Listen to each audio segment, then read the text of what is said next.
Assalamualaikum warahmatullahi wabarakatuh. Dear ladies and gentlemen, how are you? जैसा कि आपको पता है कि हमने account opening form, account opening formalities,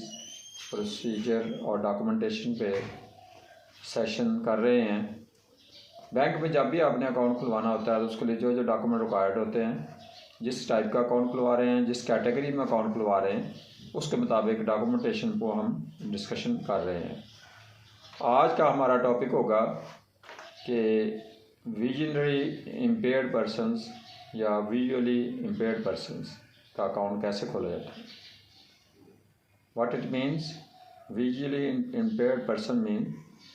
खुदा न खास्ता जो लोग नाबीना होते हैं, जिनको हम स्पेशल पर्सन कहते हैं, उनका अकाउंट खोलना है तो हमने क्या क्या डॉक्यूमेंट्स रिक्वायरमेंट हमारी फॉर्मेलिटीज़ हैं, उसको आज हम ज़ेर बहस लाएंगे। तो जब भी कोई आपके पास नबीना शख्स अकाउंट खुलवाने के लिए आता है, नबीना भी दो किस्म के होंगे ना, एक वो होगा जो पढ़ा लिखा होगा और एक होगा अनपढ़। तो जो लिटरेट पर्सन के लिए अकाउंट खोलने के लिए रिक्वायरमेंट और होंगी, इलिटरेट के लिए फर्दर रिक्वायरमेंट जो इलिटरेट पर्सन की होती हैं वो लाजमी इसके साथ पूरी करनी ज़रूरी होती हैं। तो जब भी एक पर्सन आपके लिए अकाउंट खोलने के लिए आए तो सबसे पहले आप उसका आइडेंटिटी डॉक्यूमेंट लेंगे, उसकी शनाख्त का डॉक्यूमेंट लेंगे। कौन सा वो डॉक्यूमेंट होता है? शनाख्ती कार्ड की कापी विद ओरिजिनल शनाख्ती कार्ड। क्योंकि जब तक आप ओरिजिनल शनाख्ती कार्ड नहीं देखेंगे आप कापी पे कभी भी इन्हिसार नहीं कर सकते। इसलिए आपको ओरिजिनल शनाख्ती कार्ड और एक कापी उसके साथ लेंगे। फिर उस पर्सन के एक अंडरटेकिंग ली जाती है कि वो जो कि दो पर्सन की विटनेस उसमें डाली जाती है, एक बैंक के ऑफिसर की मौजूदगी में, जिसमें वो बैंक के एक प्रिंटर फॉर्मेट होता है, उस पर अंडरटेकिंग ली जाती है, जिसमें मुख्तलिफ़ किस्म की हदायत लिखी जाती हैं कि किसी की किस्म के रिस्क की शक्ल में किसकी कितनी ज़िम्मेदारियाँ हैं, वो उस अंडरटेकिंग में ये चीज़ें लिखी जाती हैं कि बैंक की ऑब्लिगेशंस क्या हैं और कस्टमर की ऑब्लिगेशन इसमें क्या है। तो वो अंडरटेकिंग इन लोगों के लिए एक स्पेसिफिक किस्म की होती है और उसकी बेस पे हम उसका अकाउंट खोलता है। और जो अंडरटेकिंग है वो दो लोग विटनेस करेंगे, वो बैंक के अकाउंट होल्डर होंगे या उसके साथ जो पर्सन आया हुआ है वो उसको विटनेस करेगा बैंक ऑफिसर की मौजूदगी में। फर्दर इसकी रिक्वायरमेंट क्या होगी कि आप उसका प्रूफ ऑफ इनकम लेंगे कि वो किस पर्पज़ के लिए अकाउंट खुलवाना चाह रहा है, पर्पज़ ऑफ अकाउंट लेंगे,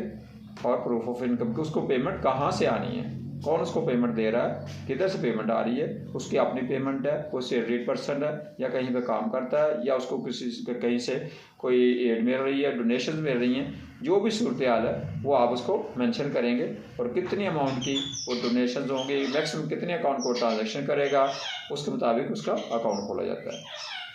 ऐसे लोगों को अकाउंट खोलने के लिए आप उसका जितने भी है वो आपके टर्म्स एंड कंडीशन है वो उसका पढ़ कर सुनाएंगे।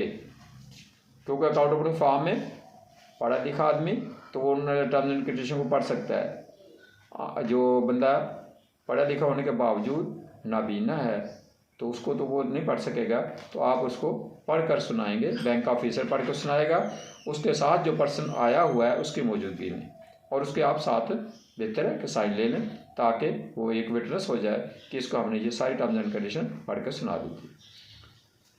फिर उसके बाद उसका अकाउंट ओपनिंग फॉर्म पे उसके साइन करवाएंगे या अंगूठा जो भी सूरत हाल है उसका लगवाएंगे, एसएस कार्ड भी लगाएंगे। और ऐसे अकाउंट को जैसे हमने पहले भी बताया था कि स्पेशल अकाउंट जो आप खोलते हैं उस पर आपने उसके ऊपर लिखना होता है बोल्ड लेटर्स में कि ये एक विजुअली इम्पेयर्ड पर्सन का अकाउंट है। एसएस कार्ड पे भी आप लिखेंगे ताकि जहाँ कहीं से भी वो अकाउंट अपना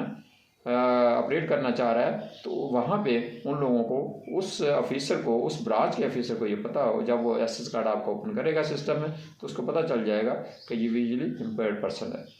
तो स्पेशल पर्सन का कोई भी किसी किस्म का अकाउंट खोलते हैं, फर्ज करें आप इलिटरेट अकाउंट खोलने जा रहे हैं, आप पार्टनरशिप अकाउंट खोलने जा रहे हैं, आप विजुअली इम्पेयर्ड पर्सन का अकाउंट खोलने जा रहे हैं, आप डेफ एंड डेम का अकाउंट खोलने जा रहे हैं, या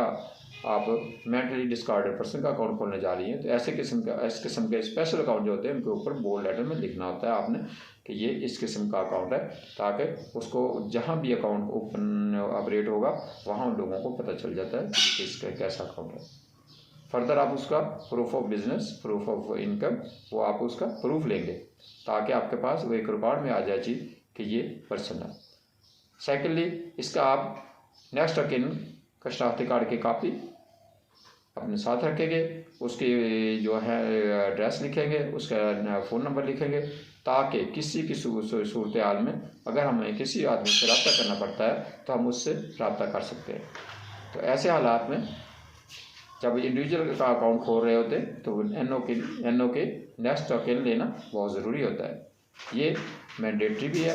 और इसके डॉक्यूमेंट जो है CNC की कॉपी या कोई आइडेंटिटी डॉक्यूमेंट, ये बाज़ जगह पे ऑप्शन भी है, लेकिन अगर ले लिए जाए तो ज़्यादा बेहतर होता है ताकि हमारे लिए रिकॉर्ड में मौजूद हो जाए। उसकी चूँकि हमने स्क्रीनिंग भी करनी होती है और इसलिए उसका शनाख्ती कार्ड की कापी लेना ज़्यादा ज़रूरी है। फिर हम क्या करेंगे, उस पर्सन का जिसका हम अकाउंट खोलने जा रहे हैं उसकी बायोमेट्रिक की जाएगी। बायोमेट्रिक से उसकी शनाख्त कंफर्म हो जाती है और अगर वो इलिटरेट है तो उसके इलिटरेट के अकाउंट के रिक्वायरमेंट जो है वो आप उसके अलहदा से उससे लेंगे। वो क्या होता है, उसके 2 फोटोग्राफ लेंगे और उसका थंब इम्प्रेशन लेंगे दोनों हाथों का, या अगर वो शेकी सिग्नेचर है तो हम शेकी सिग्नेचर लेंगे, लेकिन उसके साथ साथ हमने फ़ोटो या उसकी पिक्चर लेना ज़रूरी होती है। और उसके साथ एक वर्नाकुलर फॉर्म होता है जिसमें ये एक लिखा जाता है कि ये मैं अनपढ़ हूँ, मेरे अकाउंट में किसी किस्म की अगर ट्रांजैक्शन कल को होती है तो उसका मैं खुद जिम्मेदार हूँगा। वो वर्नाकुलर फॉर्म हर बैंक के पास प्रिंटेड शक्ल में होता है और वो उस कस्टमर जो इलिटरेट है या फोटो अकाउंट वाला है उससे वो साइन करवाया जाता है या उसका थंब इम्प्रेशन उस पर लिया जाता है, ताकि कल को कोई भी सूरत हाल,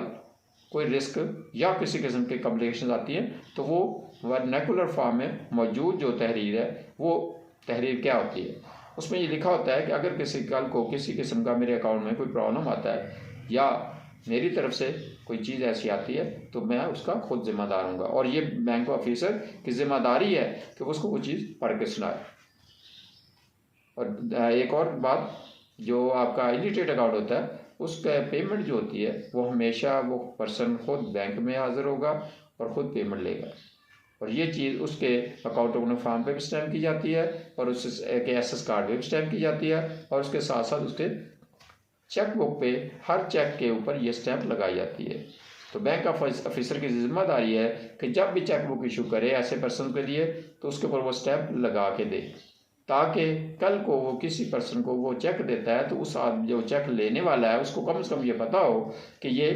फ़ोटो अकाउंट है और इसकी पेमेंट मुझे नहीं मिल सकती। हमने अक्सर बैंकों में देखा है, हमारे एक्सपीरियंस में ये बात आई है कि बाज़ जगह पे जो बैंक ऑफिसर होता है ये वो कोताही कर जाता है, सुस्ती कर जाते हैं कि उसके चेक बुक पे स्टैम्प नहीं लगाते, और जब कोई पर्सन वो आपके पास वो चेक लेके आता है, थर्ड पर्सन लेके आता है, तो फिर जब आप उसको बताते हैं कि ये तो फ़ोटो अकाउंट है तो वो बात का ये पेचीदगी पैदा कर सकता है, झगड़े का बायस बन सकता है, क्योंकि वो पर्सन तो आपको कहेगा कि आपने कौन से इसके चेक के ऊपर स्टैम्प लगाई हुई है, जो मुझे पता चले कि मैं ये चेक ना लूँ, मुझे तो नहीं इस चीज़ का पता था, अब मैं लेके आया हूँ, उस बंदे ने मुझे चेक भी दे दिया है और अब आप जिम्मेदार हैं। तो इसलिए हमेशा ये कोशिश करें किसी किस्म की कॉम्प्लिकेशन से बचने के लिए चेक बुक के ऊपर, पूरी चेक के ऊपर, हर एक चेक के ऊपर आप ये स्टैम्प लगा दें कि ये जो है फ़ोटो अकाउंट है, और ये पर्सन खुद आएगा बैंक में तो अपनी पेमेंट ले सकेगा। इसके साथ साथ क्या बात है, एक और बात है कि वो ऐसा आदमी जिसकी पेमेंट उसने खुद लेनी है वो अपने अकाउंट पे चेक क्लियरिंग में भी नहीं लगा सकता,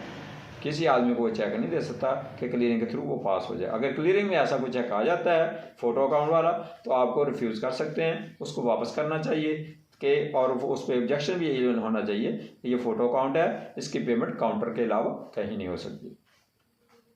तो जब आपके पास ये डॉक्यूमेंटेशन आ गई, फॉर्मेलिटीज़ मुकम्मल हो गई, तो आप उसका अकाउंट अपने फॉर्म फिल करेंगे, उसके जो रिक्वायर्ड फील्ड्स हैं वो फिल करेंगे, उससे इंफॉर्मेशन लेके जिसमें KYC भी है और बाकी रिक्वायरमेंट है, उसका एड्रेस है, उसका टेलीफोन नंबर है, उसकी जॉब क्या है, वो बिज़नेस क्या करता है, या जो भी उसका प्रोफेशन है, तो उसका वो सारी चीज़ें आप उसमें फॉर्म में फिल करेंगे, उसको टर्म्स एंड कंडीशन पढ़ के सुनाएंगे और उस फॉर्म के हर पेज पे आप उससे साइन लेंगे। साइन लेने के बाद आप उसको ऐसे पर्सन को आप ATM कार्ड भी इशू कर सकते हैं ताकि उसको बार बार आने में तकलीफ़ ना हो, वो अपनी विड्रॉल्स अमाउंट जो मिनिमम अमाउंट होती है बैंक की वो वहाँ से इजीली निकाल सकता है। क्योंकि बहुत सारे बैंकों में अब वो इन लोगों के लिए विजुअली इम्पेयर्ड पर्सन के लिए ATM मशीन्स लगा दी गई हैं और वो अपना ATM खुद ऑपरेट कर सकते हैं। क्योंकि ये स्टेट बैंक की तरफ से हदायत दी गई थी कुछ अर्सा पहले कि हर बैंक अपने उस इलाके में कहीं ना कहीं पे वो मशीन लगाए। तो इस तरीक़ा से ये मशीनें मुख्तलिफ़ जगह पे शहरों में अवेलेबल होती हैं, तो वह वहाँ पे जाके अपना ATM ऑपरेट कर सकता है।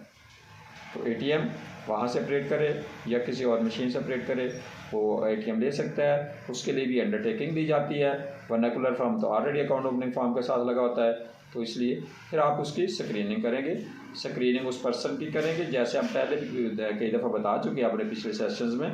तो उसकी स्क्रीनिंग बाय नेम होगी, बाय CNAC नंबर होगी, और जो उसके साथ नेक्स्ट ऑफ किन है उसकी भी स्क्रीनिंग की जाएगी by name and by CNAC number. और स्क्रीनिंग के बाद आप इसको फर्दर प्रोसेस में ले जाएंगे, आप उसका अकाउंट ओपन करेंगे। ये था आज का हमारा सेशन। इसके साथ ही हम आज का सेशन ख़त्म करते हैं। आपको किसी किस्म का कोई क्वेश्चन हो या कोई कमेंट्स हो तो कमेंट सेक्शन में ज़रूर रब्ता करें। हम आपको अगर कोई क्वेश्चन ऐसा आता है तो उसको रिप्लाई करेंगे इंशाअल्लाह। फ़ी अमानिल्लाह।